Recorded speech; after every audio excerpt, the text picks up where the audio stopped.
Today, we are going to talk about new beginnings and how, as we move into new chapters of life, there's excitement and there's risks. There's things to be excited about and concerned about.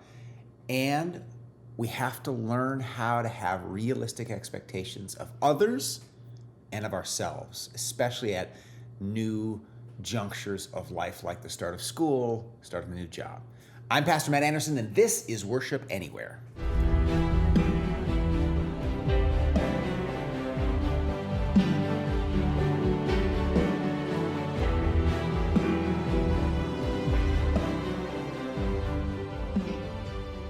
All right, we are in a series right now. We're wrapping up the last 2 weeks of a series called I Invited. We're so excited about our fall kickoff at Surprise. Speaking of new beginnings, we're excited for our Bring a Friend Sunday. If you're in the Bismarck, Mandan, Lincoln area, please join us on September 11th.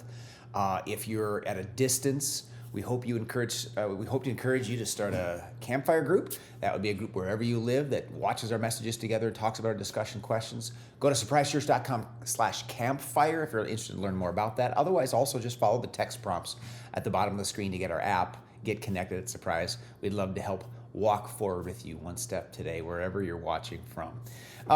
Let's talk a little bit more about new beginnings. I remember when we moved to Bismarck, that was a new beginning. Our family in a whole new place. When I brought my daughter to school the first day at a new school, and I just watched her little feet with this big heavy backpack disappear into a crowd of kids playing outside before school. I couldn't help but cry because I'm like, I'm just pushing her into this new place, and I don't know how she's going to do. And yeah, there's excitement. Yeah, she's going to meet kids that might be lifelong friends. Maybe her future spouse is in that wild pack of kids hanging upside down from the monkey bar somewhere. I don't know. But there's also risk. There's challenges. And I know that she's going to get hurt. I know that she's going to be upset. I know that something's not going to go right. And I can't save her from that. If I want her to experience the new beginning, I also have to allow her to experience the risks that go along with that. If you're an empty nester and you've sent kids into the world, you know that feeling of, all right, Birdie, it's time to fly. We're here to help if we can, but you're leaving and you're moving on, and you're going to experience the newness, but also the risk. And maybe after a couple of years, you'll be in our basement because it didn't go so well, and we'll be praying for you to leave. But new beginnings are a two-sided coin. There's joy and there's some angst, there's some pain.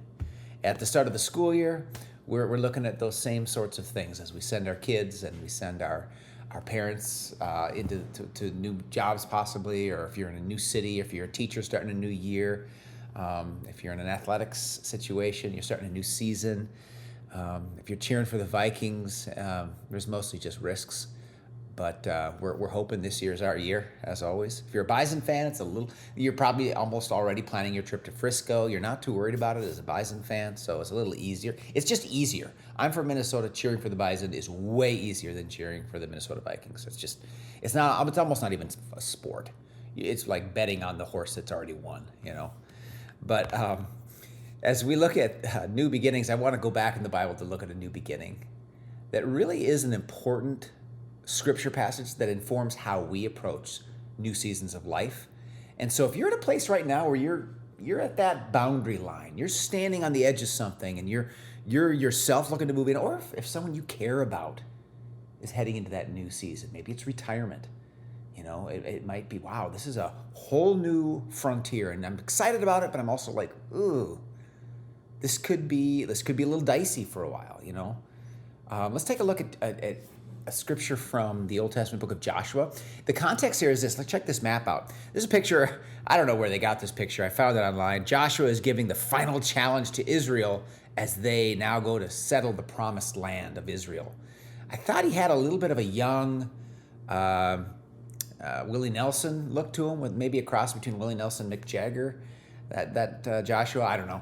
But you'll notice where they are, okay? They have just militarily conquered this land. And I know it's weird to think about God's people taking a land militarily. It is a different era before Jesus, when God was fulfilling his promise to remove a horrendous people group that were committed to bloodshed and vice and child sacrifice. And he moved in with his people, his chosen people, to resettle that land and create a nation that would be a light to the Gentiles, a light to the nations. That was the intent anyway. After they conquer the land militarily and settle, they have different tribes settling in the different areas of the land. But before they fully settle, Joshua calls the entire nation together. This would be a huge gathering, and what they believe is like a natural amphitheater between two mountains in the city of Shechem. And there's a lot of interesting history of Shechem. That was where Abraham heard from God that he would give Abraham and his descendants this very land. So Shechem had a pretty interesting history. But notice it's also smack dab in the middle of the promised land. And that's where Willie Nelson chooses to sing On the Road Again. That's where Joshua is going to give them their final instructions for settling in the Holy Land. But this isn't just like a flat map. Check this out. This gives you a little bit of the topography. Shechem is way down low in between two different mountains that are quite high, and there's some caravan routes for trade there, but this is rugged terrain. Okay, getting everyone there was not easy. They had limited numbers of ways to get there, and it was not an easy journey, but it was worth it because he wanted them to hear what he was going to say. In front of them, on this picture, is the north half of the Promised Land. You see the Sea of Galilee, and then, of course, to the south, you have the Dead Sea and Jerusalem. But there's Shechem, nestled right there in those mountains. Now listen to how Joshua, he's talked for a long time. He's preparing to die. These are like his closing words, his last hurrah. This is what I want you to remember before I let you go into this new beginning. Well, listen to what he says. Joshua says, "Now fear the Lord and serve him with all faithfulness. Throw away the gods that your ancestors worshipped beyond the Euphrates River and in Egypt, and serve the Lord." You see, so he's saying, I want you to do two things. I want you to serve, pursue God above everything else, and let go of anything that would be a competing priority to God. Push it down away or push it way down on your list. It may not be something you get rid of in your life, but do not let that thing, that endeavor, that activity, that value supersede your commitment to pursuing God at all costs.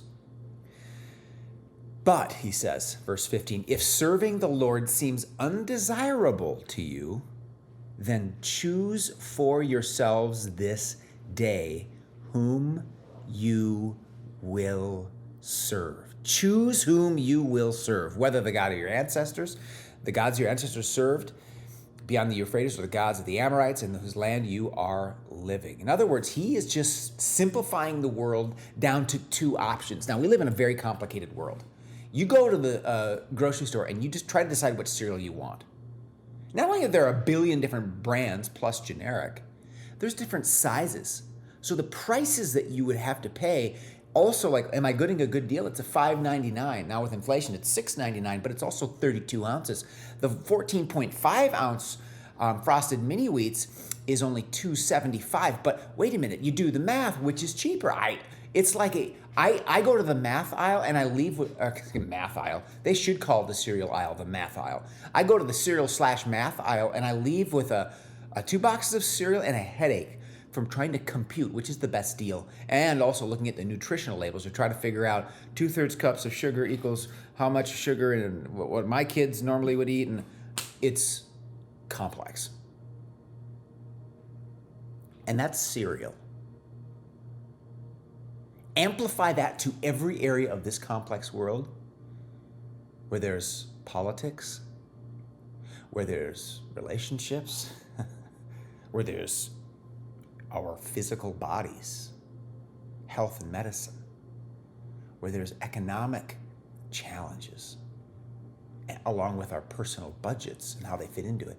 This world is more complex than ever. And while Joseph's world was certainly complex as well, it wasn't as complex as it is today. But for them, it was a brand new place with all kinds of unanswered questions. And so Joshua wants to simplify the world for them. He says, choose today who you'll serve. Are you going to put other things above God? Or are you going to put God above other things? Are you going to serve the eternal King of the universe? Or are you going to serve things that humans have made? The gods with puppet strings on them that aren't even real gods. Back then, they would actually construct gods out of wood or clay and then worship them as if they just forgot that, nope, I just made that. But we're no less silly today when we put things above God, even if we don't make them and make them look like some kind of statue to worship as ancient people did. We still do it. We still have priorities that compete with our God. So look at again, verse 24, verse 15, chapter 24, 15. Choose for yourselves this day whom you will serve. And then he ends with this, but as for me and my household, we will serve the Lord. I love the level of influence that he recognizes that he has. He is in charge, right? He is the president of the United States of Israel. He is the king of Israel, as they would have thought of the person in charge. He didn't have a king yet, but he was like God's prophet. And the best he can do is to say, here's what I think you ought to do. Now make your choice. He doesn't say, you will do this and I will make you. Some governments try to do that today. He says, make your choice. But I have a greater degree of control over my own household and certainly over my own self. And so I can tell you without a doubt what I and my household will do. Now you have to make your choice. Check out this chart. I made it myself, so it's not like a mathematical precise thing, but the vertical axis on the left is how much influence you have over something. And that vertical means it's going up. The farther you go to the right, notice that our level of influence goes up. In the world, if I look at the world and you watch the news, there's all kinds of difficult things going on and hard things you wish you could just snap your fingers and change. But the amount of influence I can have over the world is very, very limited. And that's why you see people going on social media and just lambasting a party or a person or a group or a theory or an idea, because all of us want to make the world better, different. All of us want to see change. And sometimes I feel as if I just put something out there or spray paint a sign or do graffiti somewhere, I'm putting it out in the world. I'm doing something. If I can just protest, if I can yell loud,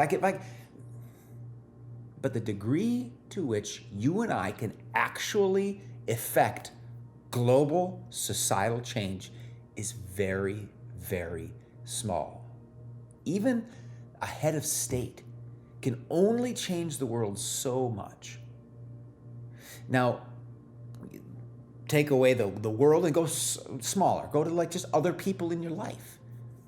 The degree to which you and I can influence them, while that's greater than changing the entire world, there's only so much I can do to change or manage or control other people. But now you watch the axis, it gets higher when I start talking about my own family. I don't control my kids. They still do some things they want to do, but I do have more ability to shape and manage their lives. I have the greatest responsibility and the greatest ability to control and manage myself. It is not total control, but for some reason, we often spend more time trying to control and manage and influence the world and others than ourselves and our homes. And so Joshua's reminder here is that, you're going to have to make your choice. I can tell you what I think. I can post on ancient version of social media what I think you ought to do. But as for me and my house, the space where I have actual influence, I can tell you what I'm going to do. And I can show you what I'm going to do. And that becomes an example. So if you ask yourself the question, what can I actually control? You might find yourself relieving some stress in your life. I know I have. Stress comes from trying to manage the unmanageable. And sometimes that's the past or the future. Like what if this happens in the future? I'm going to try to think right now what needs to happen so I can prevent that thing that hasn't happened yet. I am trying to manage something that isn't yet here for me to manage. I want to make that person better, different, strong, weak, happier, sad. I want to do something to change that person. but I'm not given agency over that person's life. And so I become stressed out. You become stressed out when we try to manage things that aren't ours to manage. And that's why Joshua says, as for me and my house, we're going to serve the Lord. We've been talking a lot about inviting this month, and I think it's so important for us to realize your life and your family can be your invitation to the world. It's not so much what you do in public or post online or signs you put in your yard. Those can be simple gestures that point people in the right direction. But the greatest amount of influence you have is over your own decisions in life and your own household. And that realm is very important. And it is a way of inviting the world to something better. Don't ever minimize the impact of taking responsibility for your life, for your faith, for your decisions, for your addiction, for your temper, for your anxiety. Don't ever neglect the importance of that as if it doesn't matter because there's too many other bigger problems in the world. Oh, I shouldn't need to get help. There's people that have it way more worse than me. Look at all the problems they have. I don't deserve to ask for help. Yeah, you do. Because your life and family and household is your invitation to the world. You have God's permission and God's encouragement to get as healthy as you can. Those are the things He has given you to manage. He has not given you the Middle East to manage. He's not given you the federal government to manage, thank God. Once you vote, you control what you vote, and then you got to just say, I'm gonna just say, God, it's on you now. I don't want to try to have to manage the rest of it. You are given responsibility for you. And that's your invitation to the world. I want to give a quick shout out to a family that I think has lived this out beautifully at Surprise, the Antoine family. Here you see them pictured with their lovely kids. This family joined Surprise a matter of months ago, and they have been one of our most faithful, committed, dedicated, positive families. They look for opportunities to bless people. That you'll see them on Sunday mornings in the atrium welcoming people. You'll see Barb at the counter. You'll see Mac, whether at the media table or up front helping out. He's helping one of our new bands that we're forming. You'll see Chris in the nursery. You'll see them in a small group at home. You'll see them tearing down after church. You'll see them doing just about everything they can because they know what Joshua knew. That is what I and my house decide to do that is our greatest invitation to the world. It's our greatest example. It's our greatest message. What we choose to do with our lives and our time and our money and our energy and our relationships, those things within our realm speak volumes to the world around us. And if I want to change that world, I have to deal with me and my household. I don't want to sidestep over them. One of my favorite Mother Teresa quotes, where people are asking Mother Teresa, what do we need to do to be more like you? How do we do what you do? What a weird question. How can I be more like Mother Teresa? That's a little unrealistic, but what's the first step? They'd say, well, how can we become more selfless and servant-hearted like you? And she always said, start with the people closest to you. Start in your house. Otherwise, you step over the pain or problems of the people that you're supposed to care the most about and do something outside of those relationships to feel better or look better on the outside. And that house of cards always caves in on itself. So we're thankful for many families like the Antoines, the generosity, the commitment, the dedication to managing their lives well and then letting that be their legacy, their invitation. Now, interesting what happens next. Listen to the people answer when Joshua says, you do what you want. Here's what I'm going to do in my household. Listen to what their response is. A lot of confidence here. The people answered, far be it from us to forsake the Lord to serve other gods. It was the Lord our God himself who brought us out and our parents out of Egypt from the land of slavery and performed those great signs before our eyes. He protected us on our entire journey and among all the nations through which we traveled. And the Lord drove out before us all the nations, including the Amorites who lived in the land. We too will serve the Lord because he is our God. Here, Joshua becomes concerned about overconfidence. God must have whispered in his ear that these people are going to turn away from God in every way and not manage their lives and their families and their households well. And so Joshua knows that what they're saying isn't going to happen. They will soon be worshiping other gods. They will soon be turning away from God, adopting abominable practices. And I think this overconfidence comes when you and I trust ourselves too much. And when we trust ourselves too much, you don't get help for things you can't do alone. No one was meant to be healthy and strong and full of joy and successful in life purely on their own. You cannot follow God on your own. You can't be a great dad on your own. You can't be a great mother or spouse. You can't be a great student purely on your own. You need other people. You need good teachers. You need support. You need help. And as Joshua listened to them say, we got this. Don't you worry about us. You got this. We got this. We're good. We're heading for the hills. We're going to go live in this great land. Good to go. He smells a rat. It reeks of overconfidence. So listen to what he said. They actually have a debate now whether they're actually okay or not. Joshua said to the people, verse 19, you are not able to serve the Lord. And he goes through a list of all the crap they're going to do. And they said, but the people said to Joshua, no, we will serve the Lord. And he calls them to account for making that commitment. And they have this debate. Yes, I will. No, you won't. Yes, we will. No, you won't. Because Joshua knows they're going to fail. Their confidence, he sensed, was in themselves, not God. Look at how the emphasis changes when you look back at Joshua's words. As for me and my household, we will serve the Lord. Do you see the difference between that and as for me and my household, we will serve the Lord? In the first way of saying it, the confidence clearly rests in the individual to be faithful, obedient, and committed to God. And it all rests on us, and we got this. If that's your faith, you are overconfident. If you think that you can just pull yourself up by the bootstraps and be a great Christian, you are overconfident and you will fail. If your faith rests in Jesus, you are not confident then in your faith, in yourself, because your faith is not in you, it's in him. Joshua's faith was in God. Israel, the people responding to him, their faith was in themselves. You see the difference? We're having a Bring a Friend Sunday, as I mentioned, at Surprise. And we've been challenging ourselves, encouraging ourselves just to pray for people in your life. Bring them to, if you're around Bismarck, if you're not out of town, bring them to the 9:30, 11 service. Stick around for the potluck at noon. Ice cream truck, it's going to be a great day. Invite people. Be invitational in your lifestyle. But here's the deal. We're not inviting people to be awesome. We're not inviting people to be perfect.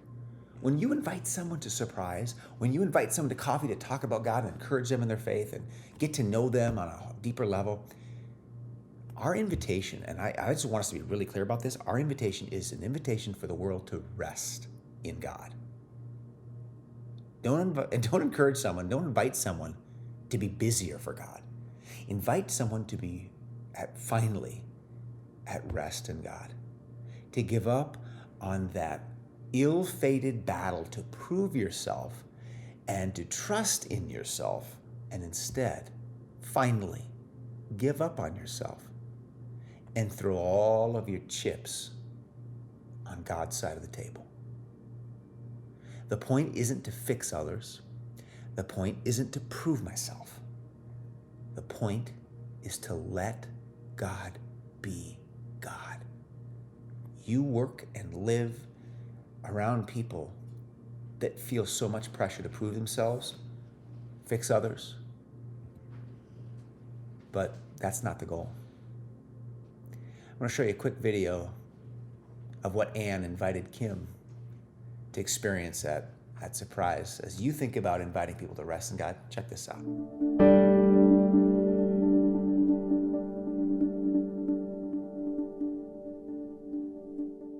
This is a thanks for inviting me letter from Kim, who could not wait to say thank you to you. So with your permission, I'm going to read you Kim's letter to you. Anne, when you invited Brady and I to Surprise, we had no idea how much of an impact that would have on us. The initial conversation is what led us to visit. I still remember the first day we walked into the atrium and the greeting we received. I remember thinking that it may be a little outside my comfort zone compared to my previous church experience, but still, we jumped right in with volunteering, meeting with you and your husband on a regular basis leading up to our wedding, and eventually we turned those meetings into our marriage community group. I am grateful for the opportunities Brady and I have to grow in our faith, not only as individuals, but as a married couple, since being at Surprise, and that is all thanks to you. I know we have had conversations about that initial invite and how you didn't think there was even a chance we would accept. Yet here we are. Through that invitation, Brady and I have met so many amazing people, none of which would be possible without you. I thank you from the bottom of my heart for taking that chance and inviting us. I truly believe our lives are better because of you, Kim. So I met Kim right after we moved here to North Dakota when we joined a gym, and I was interested in exercising and working out, and she was my personal trainer. And so we just, spent several weeks, as personal trainers seem to be, like almost also therapists. So we talked about our lives, and she just shared that they were getting married, and she wasn't sure who was going to marry them. And I said, well, I could talk to my pastor and see what he says. And so that was where the initial connection came in. And obviously God set that all up, because she immediately was like, yep, let's do it. I mean, just that reminder that I really didn't think that she was going to say yes because of a number of reasons. And so it kind of is probably then a good reminder to anybody that don't listen to those voices in your head that say, oh, well, they're going to think I'm an idiot, or they're going to say no, or whatever, because the Holy Spirit is the one that's in control of this. And if you're obedient to that and you just say, you know what, I'm going to just going to throw it out there and then let God do the rest, it has been amazing watching these two people who are, now Brady's on the board, and Kim and Brady are very involved in the community group and kids, and it's just been an honor to watch them grow, and I just love them. I love them as great friends and sisters and brothers in Christ. Love hearing stories like that, where people invite friends to just finally rest in God, the God that we know at Surprise. If you're tired of trying to fix yourself or fix other people or prove yourself or try to fix the world, I just want to remind you of this in closing. Jesus died for Joshua's descendants. Now, the name Jesus in Hebrew is the exact same name as Joshua, Yeshua. They would have been both called in Israel. The new Yeshua, Jesus, died for the old Joshua's descendants. And when Jesus came, he said this, "Come to me, all you who are weary and burdened, and I will give you rest." This week, I hope you find someone to invite, not to prove themselves, fix others, fix the world, but to rest in God. Love you guys. Have a great week.